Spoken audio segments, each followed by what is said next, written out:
मैं जो वर्ड मैं आपके साथ शेयर करने वाला हूँ, जिसका नाम हमने ऑलरेडी लिखा है, मैं बैकस्लाइड होने लगा हूँ। सबसे पहले बैकस्लाइड होने का मतलब क्या होता है?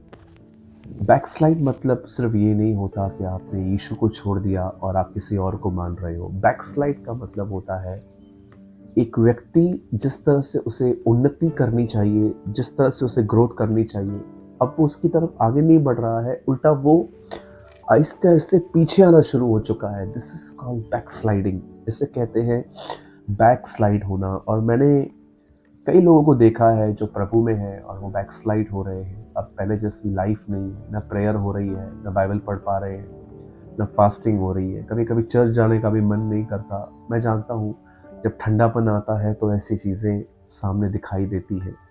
मैं आज परमेश्वर के वचन से आपको उत्साहित करना चाहता हूँ कि अगर आपकी कंडीशन ऐसी है तो आपको क्या करना चाहिए।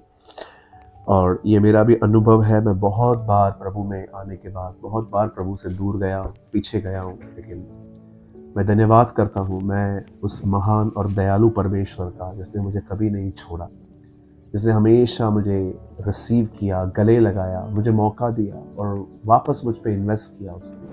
आज मैं एक वर्ड आपके सामने रख रहा हूँ। ये लूका के 15 अध्याय में है और ये वचन है वचन 20।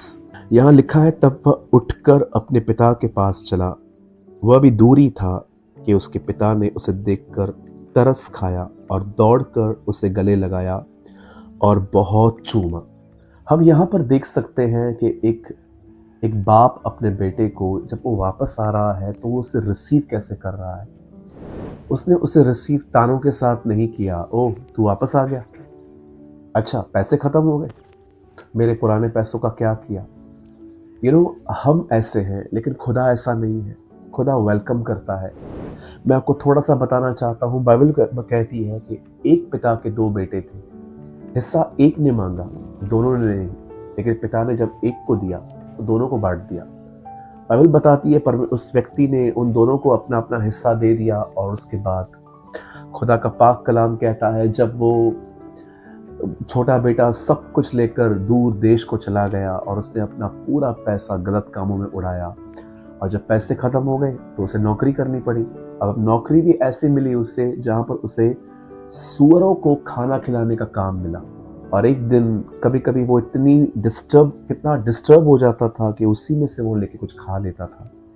आप सोचिए कितनी भरपूरी की जगह थी उसके पास, लेकिन अब वो एक ऐसी जगह पर है जहाँ पर उसे गंदा खाना खाना पड़ रहा है। मैं ये बिलीव करता हूँ स्पिरिचुअली हमारे साथ होता है। यीशु ने दुष्ट आत्माओं को निकाल के सूअरों में डाल दी और अब यहाँ पर ये बंदा सूअरों के साथ खाना खा रहा है। आप देख रहे हो, बाप की प्रेजेंस में से निकलने के बाद लोग दुष्ट आत्माओं से मिलते हैं। आज भी ऐसे ही होता है। अगर आप खुदा से दूर जाओगे, पुरानी आदतें, पुराना स्वभाव सब तैयार है आपको पकड़ने के लिए। याद रखिए, जैसे इजराइल के लोग जब मिस्र से निकले, उसके बाद भी फिरौन उनको चेस कर रहा था, उनका पीछा कर रहा था। कई बार बुराई, दुष्ट आत्माएं, गुनाह, नफरत, पाप, ये सब हमारा पीछा करते हैं ताकि हम थोड़ा उस बाप के घर से बाहर आएं तो सब चीज़ें हमारे अंदर आ जाएं।